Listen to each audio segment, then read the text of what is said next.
Hello and welcome to a tutorial on how to make the car rim. Hopefully this will help you out. Okay, so I'm going to start off with the front plane and the front view. So go to front view, go to sketch, and then you have two ways that you can select the plane that you're going to use. I'm going to go right here to the middle, click on that. I'm going to draw a circle and start at the origin. I'm going to utilize the front plane and the origin throughout the drawing process. So it's a good thing to keep that in mind and to make sure that you're tying things to it. Okay, so I'm going to dimension this. This dimension is something. It's 175. That's the diameter. It's in millimeters. So if you're doing it with me and you're keeping your planes turned on and it looks like this, you're good. If you've been running in inches, now's your chance to take a moment and switch your units. You're going to want millimeters and grams on this one. Okay, so we're going to hit check there. We're going to extrude it.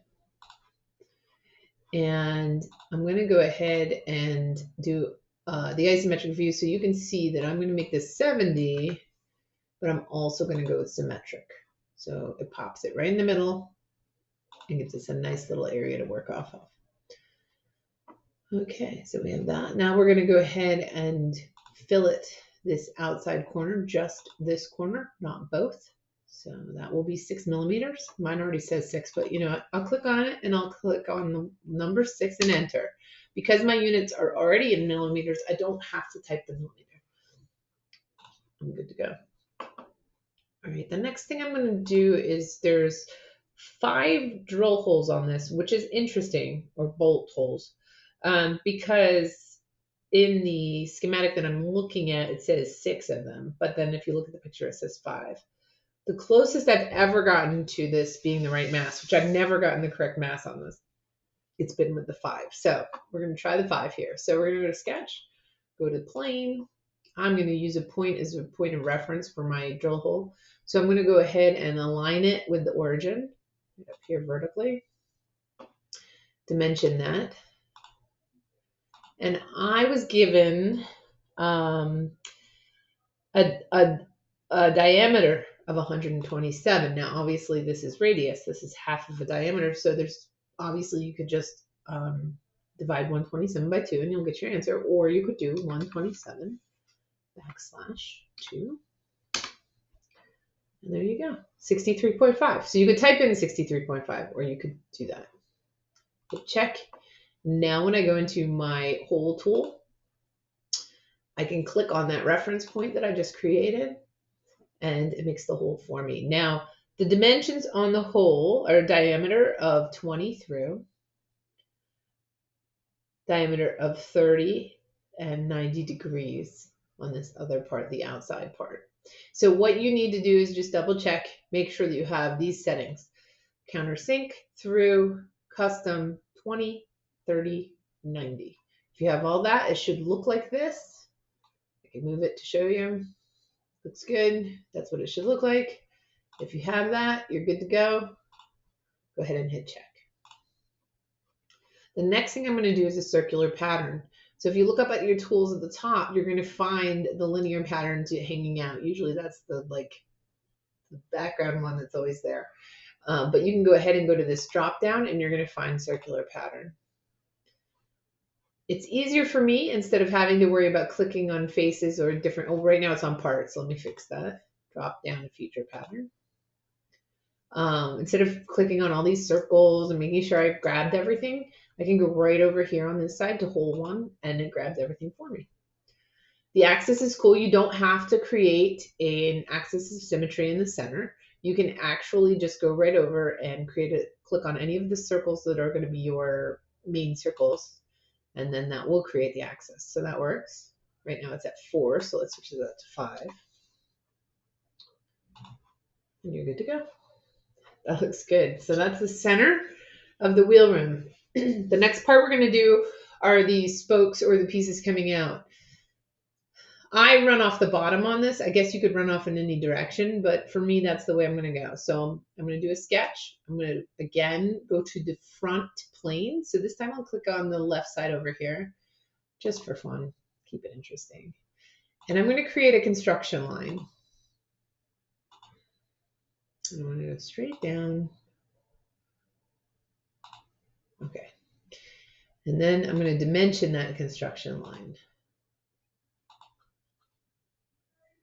So the dimension for this part where they come together is 140 from both outsides of the what's the word I want to call it? Like the rim itself, right? So the rim itself is 8 millimeters. So we're going to have to keep that in mind as we move forward. But for now, well, you should be good. So we're going to do 450 divided by 2. All right. So now when I hit front on my view cube, it lines everything up nicely and I have a nice little area to work with. So that is why I do the construction line the way I do, and then I dimension it. I'm going to go ahead and I'm going to draw this weird kind of shape. So I'm utilizing my double click because I want these to be on each side. I'm sure you could do some sort of mirror, something to that effect. I'm trying to make sure things don't get auto constrained, because that might come back later and disconnect things in a way that we don't want it to. So if they do get auto constrained, we'll have to fix that later. But just that kind of shape. So we have the arcs on the top and the bottom, and straight kind of angled lines on the right and the left. Now, in order to straighten things out, the first thing I'm going to do is use Symmetric and click on these lines here. And then that levels it out, makes it nice and even. The other thing I'm going to do is I'm going to use that Coincident Constraint, and I'm going to click on this arc and then on our circle. So it ties that right in. And if you look, there's no blue hanging out. So the center point of the arc lined right up with our origin, which is nice. Okay, the next thing is the coincident. I'm going to connect that to this so that now our height of our arc goes directly connected to the 225. And that just leaves me with this center point here that I want to make sure is aligned with our origin.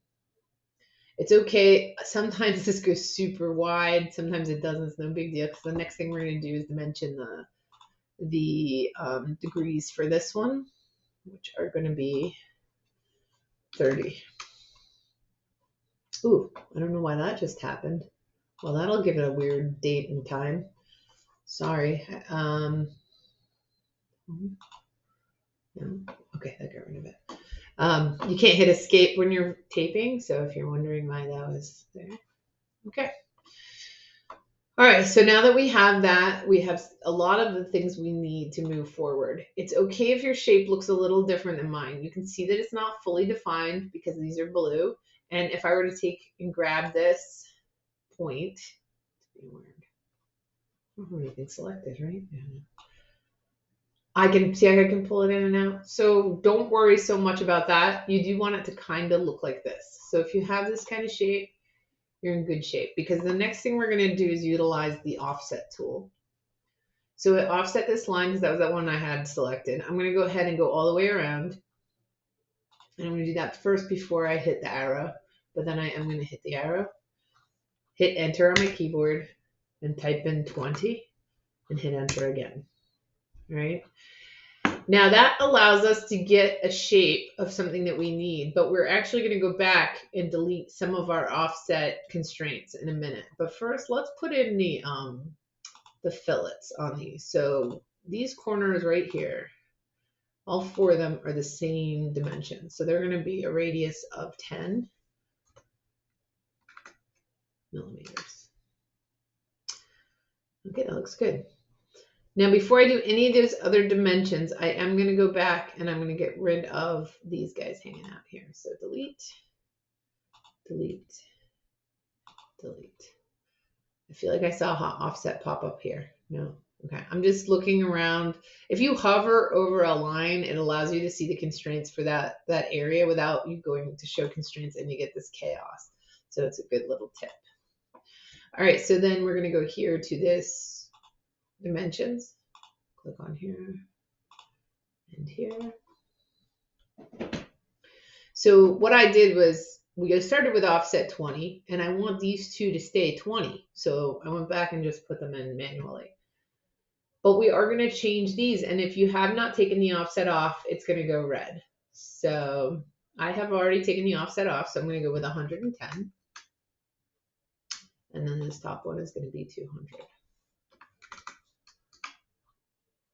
And when you do that, the center points don't always align originally with the origin. If that's the case, go ahead and do your coincident and pop them right in next to each other. So again, everything is tied to that origin.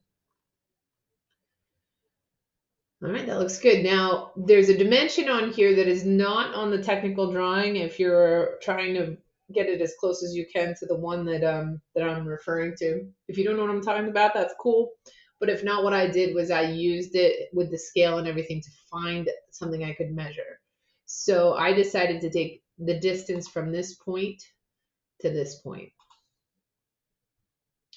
And we're going to do 3. It's 3 1/3, but just for fun, I'm going to do 3.3, as many 3s as I can put in. Right? So that distance right there, again, that's a distance. It is not a radius. So if you clicked on the line, you're going to end up with that 110. It's going to be over constrained. It's going to be, you don't want to do that. So just make sure that you're doing a distance.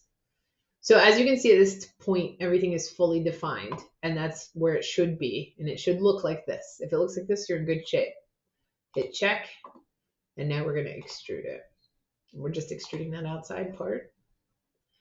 And the extrude on that is 30. So we're going to switch this 25 to 30, hit enter, and check. Oh, but I made a mistake, and it's a good thing I did because it gives me a perfect time to re-emphasize this. I want this to be symmetric.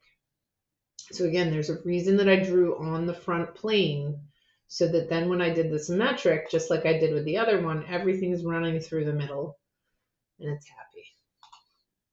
Okay. Now we're going to do some fillets, right? Because there's definitely fillets going on here. So everything has a fillet of 6 for the most part. There's a couple things that have a different dimension, but for the most part, you're just going to go through and fillet everything. 6. On this, you are going to do both the front and the back. But whatever you do, this is very important. Do not fillet this top one or this bottom one right now. We're going to do that later, but for now, do not do that, because then when you go, actually we can do, I feel like we can do the top, but we don't want to do the bottom because it won't touch correctly. So let's do this top one here. See if it goes all the way around for me. Does it? Nope, it stops. So let's do that. Oh, no. Yeah, so it's not working. So I'm not gonna worry about it. Like this. It's gonna be something that we're gonna touch on later. So all you have are the outside edges and these interior curves, and they are 6. All right, hit your check. All right, we're gonna circular pattern this.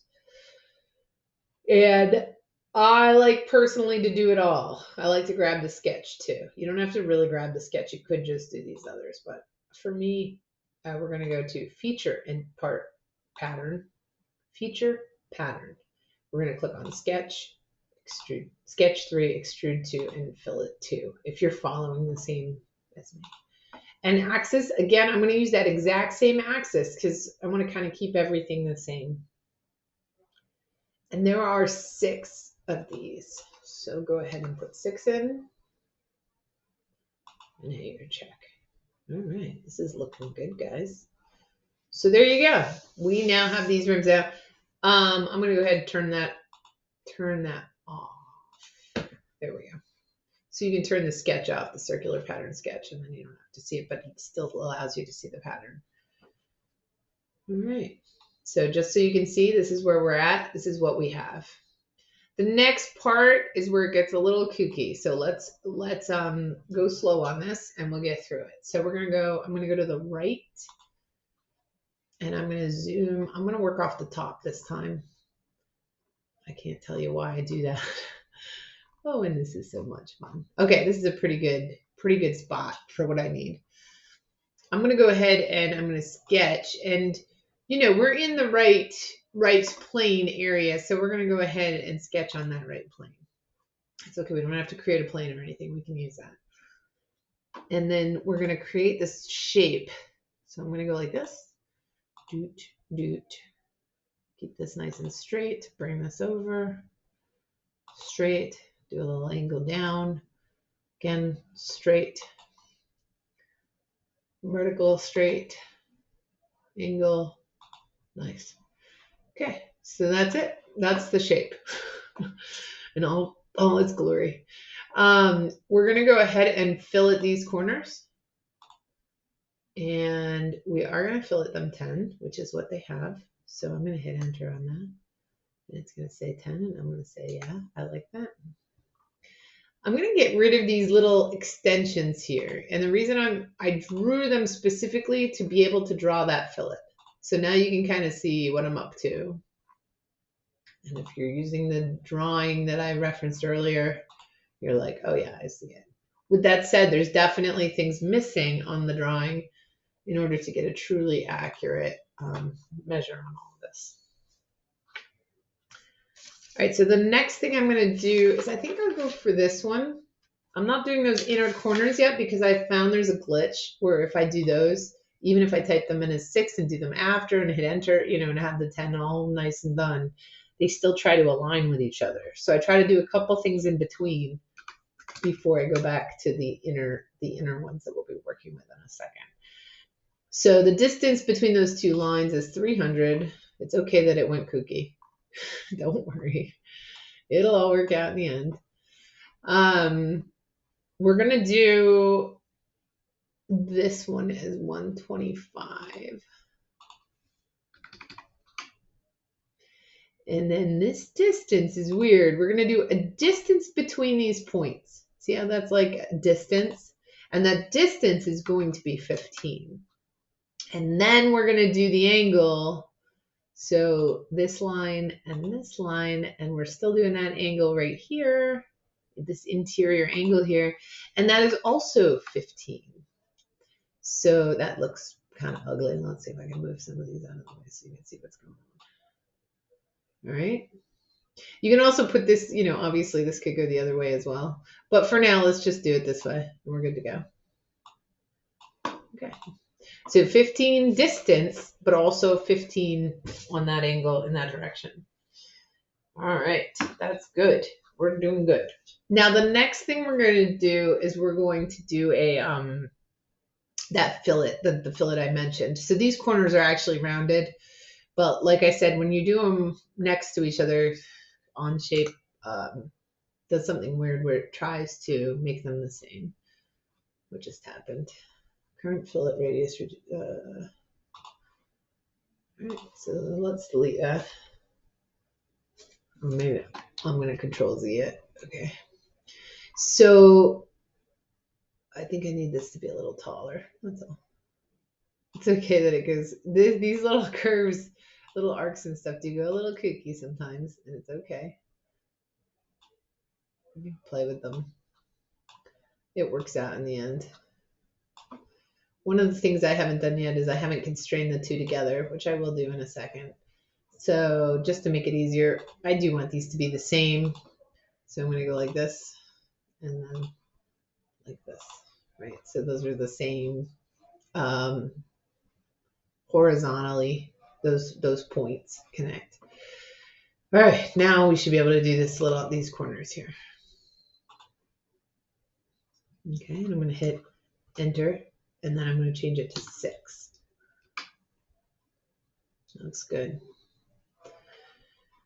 Now this is where it gets a little weird. There's no dimension on this, but just from doing it enough, we kind of figured out that if you grab this corner here, the bottom of the line, and you go to this end here, and bring it down. So you're looking at the distance. That should be 16. And the same thing on this side.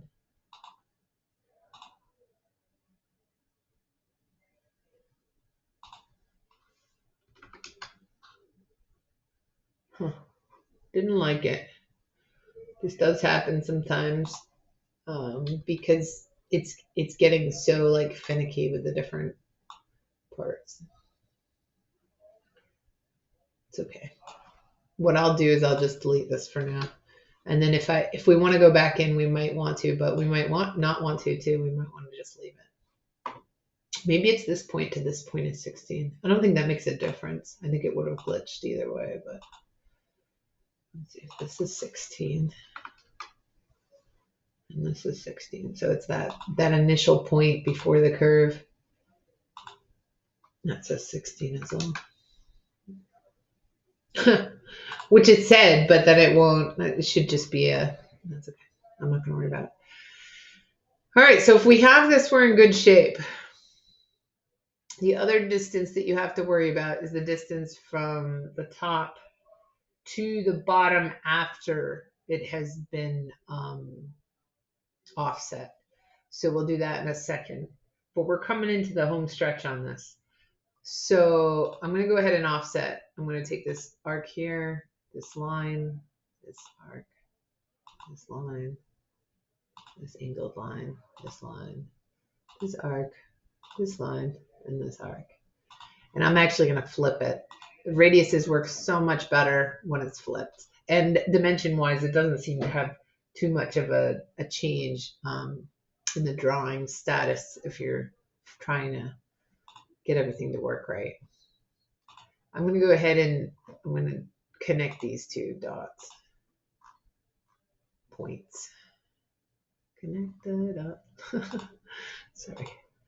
Okay, so that puts that there. So we're in good shape in that way. We just need that dimension that I spoke about. So let me put in that last dimension, which is 40. So it's this bottom line here. See how we needed that first to this top one here. And that is 40. And just because I think it looks better, I put these as vertically constrained. It's one of those things that, again, it's not necessarily in the schematics, but that's kind of what it looks like. Now, this is the weirdest of the weird dimensions that you're going to get. You're going to dimension this last piece. You're going to take this point, the top point here. So if I zoom in, we're looking at this one here. And I'm going to zoom out because I'm actually going to take the front face of that original circle.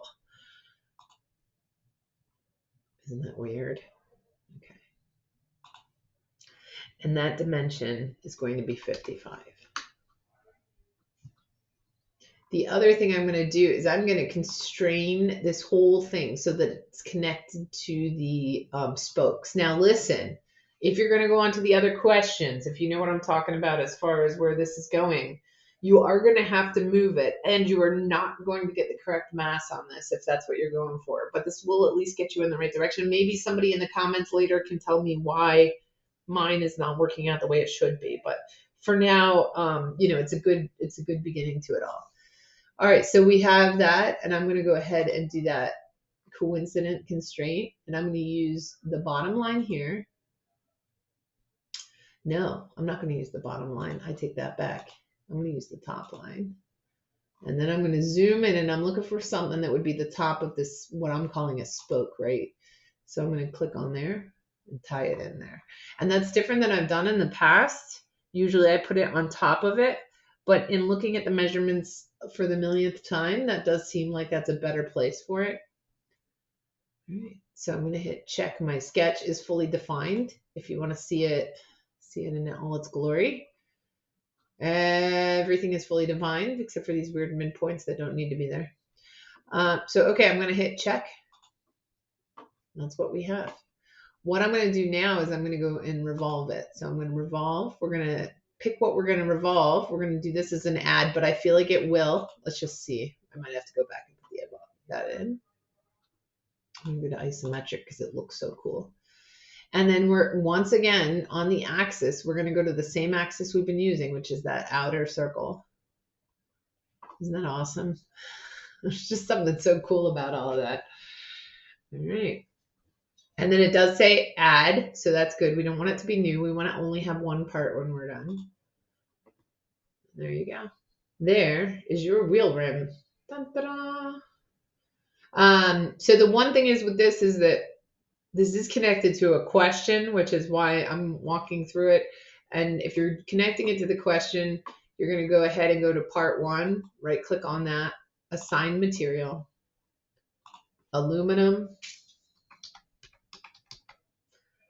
6061 is what is assigned to this one. And then we're going to check out the mass on this. So if we did everything correctly, we're doing this off of a question. There's 4 options, and we're just going to magically get the right one. But having done this a lot, I've found that that's not the way it works. So I click on this, and that is nowhere near any of the masses that we were looking for. So, so you can see that that's, oh, you know what I didn't do was I didn't fillet those the outside and inside that I said we were going to do at some point. Now's a perfect time to go back and put those fillets in. It's still not going to give me the right mass. So in that way, I apologize, but it does at least get you in the right direction. Okay, so let me go back and do those little fillets. We're going to go around like this and grab them. And there's probably, of course, you could go and you could do, ooh, I don't want to do that. Maybe I do want to do that. That's interesting. I'm just grabbing random things. Okay, not that. That didn't work. Let's not do that one either. All right.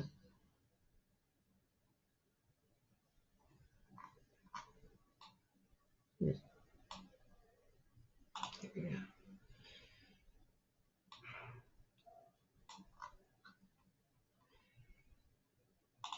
So you could circular pattern this, I'm sure. There's probably some super efficient way to do this that, a well-experienced CAD person would be like, oh yeah, you totally need to do blah, blah, blah. Well, again, if you put it in the comments, I will love to hear all the weird things that I missed.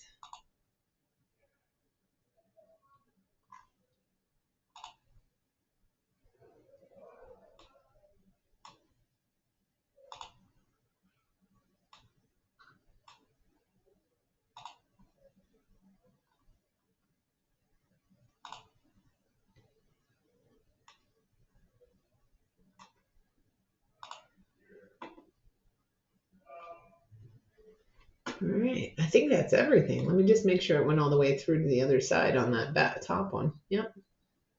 Yeah, everything went around. Looks nice. Let's hit check. So now we have those rounded fillets. So again, I apologize for not doing that first time around. I wasn't thinking about it. I knew I had to come back to it, but all right, let's see what we got here this time. Still not one of the 4 options on the question, but if you're looking to see if you're close to mine, here you go. Now with that drawing that you do on the outside to do that final rim, there is a little bit of that, like that 16 millimeter moment. And if you did the 40 and you grabbed the wrong line, there are many places in that little section that either won't be fully defined or you'll grab the wrong part, and then your mask won't look the same as mine. But hopefully it does. And everything went great. All right, awesome. Enjoy.